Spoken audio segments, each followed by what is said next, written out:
Kembali lagi di Cerita Cinta Channel. Jangan lupa like, comment, and subscribe ya. Terima kasih. Jo, cari tahu tentang janji apa yang pernah pria tengil itu dan Gabyku buat.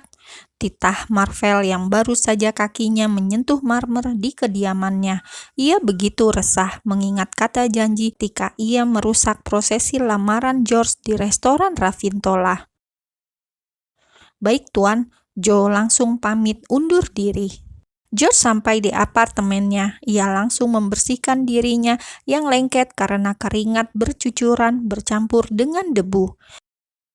Bathtub jacuzzi berbentuk persegi panjang sudah siap dengan air panasnya. George merelaksasi tubuhnya yang lelah. Sebuah gelas dan sebotol champagne menjadi temannya untuk memanjakan diri. Gelasnya hanya ia putar-putar sedari tadi, tanpa meminum isinya. Pikirannya melayang memikirkan strategi apa yang akan ia lakukan untuk menaklukkan Gaby. Namun ia terus waspada dengan Marvel. Ia yakin pria itu akan menggunakan cara licik. Jika dia licik, maka aku akan lebih licik. Sementara itu, Gaby sudah mengkonsumsi obat tidurnya. Ia sudah berselancar di alam mimpinya. Namun rasanya baru sebentar ia tak sadarkan diri. Padahal sudah 3 jam. Ia harus terganggu dengan dering ponselnya yang berkali-kali berbunyi. Gaby berdecak kesal. Siapa yang mengganggu malam-malam seperti ini? Dengan malas ia menggeser tombol hijau. Belum sempat suara serakas bangun tidur itu menyelesaikan kalimatnya, Diora sang penelpon sudah menangis dengan sangat kencang. Tolong aku," ujar Diora, membuat Gaby yang mendengarnya langsung tersadar sepenuhnya. "Kenapa? Kau kenapa? Cepat katakan." Panik. Gaby begitu panik, takut terjadi hal yang tidak mengancam keselamatan sahabatnya. Suamiku, isak Diora membuat suaranya terbata-bata dan tercekat untuk mengatakannya. Geram, kenapa wanita itu tak langsung saja mengatakan inti dari masalahnya? Kenapa harus setengah-setengah seperti orang gagap, membuat Gaby begitu penasaran. "Katakan yang jelas," seru Gaby yang tak sabaran. "Suamiku tergeletak di lantai, ada busa keluar dari mulutnya. Tolong aku," pinta Diora. "Apa?" Gaby begitu kaget. "Kirimkan alamat rumahmu, aku akan segera ke sana." Sembari menunggu lokasi kediaman Diora dan Davis, Gaby langsung menghubungi papanya untuk mencari bantuan. Namun sang papa merekomendasikannya untuk menghubungi George, sahabat Davis, karena menurut Lord, pria itu yang cocok untuk membantu, sebab seluk-beluk Davis semuanya George yang mengetahui. Gaby berdecak, kenapa harus berurusan dengan pria itu terus? Dengan malas, Gaby segera mengganti pakaiannya. Masa bodoh dengan gengsi dan harga diri, langkahnya tergesa-gesa menuju basement. Ia memakai helmnya dan langsung menancap gas menuju ke alamat pria yang begitu dibencinya itu.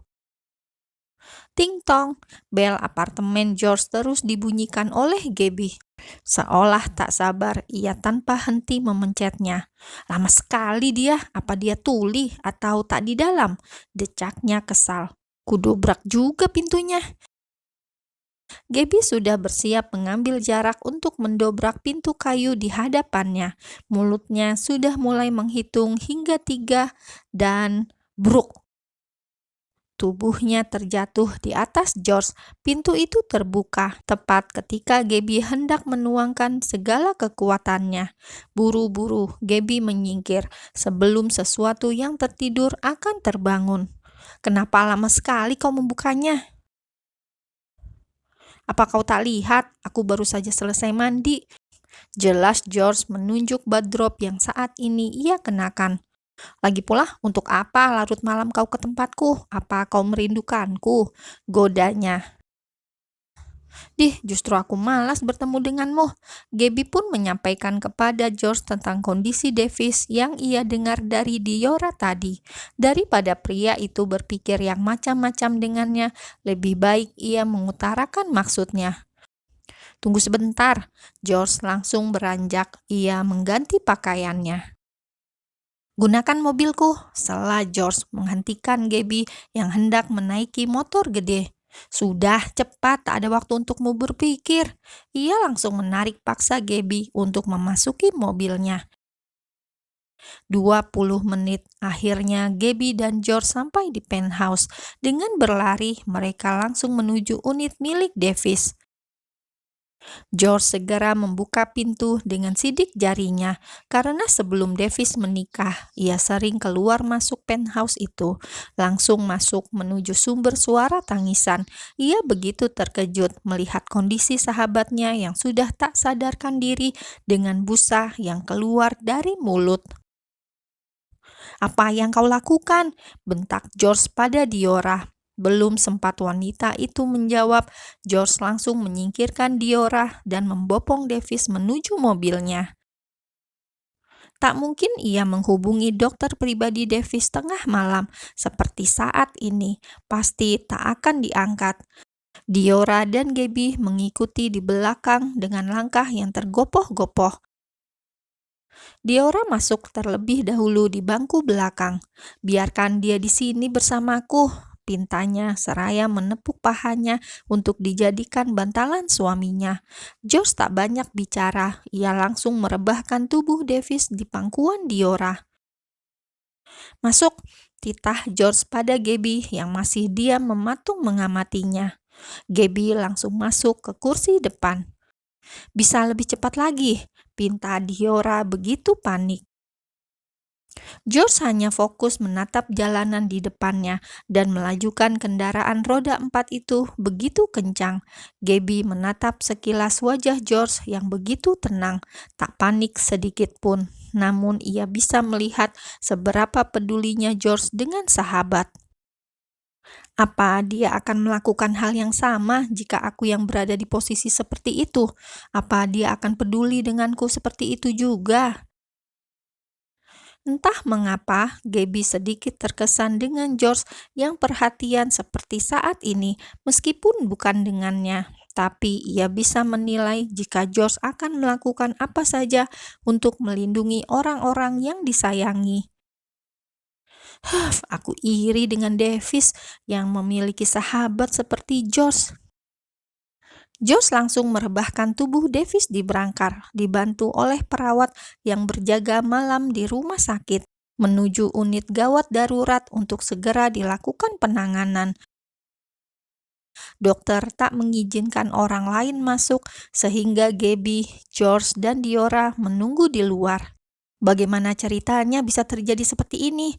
Pria dengan sorot mata yang begitu dingin itu mulai membuka suara. Masih dalam rengkuhan Gabby, Diora mulai menceritakan semuanya yang terjadi ketika makan malam.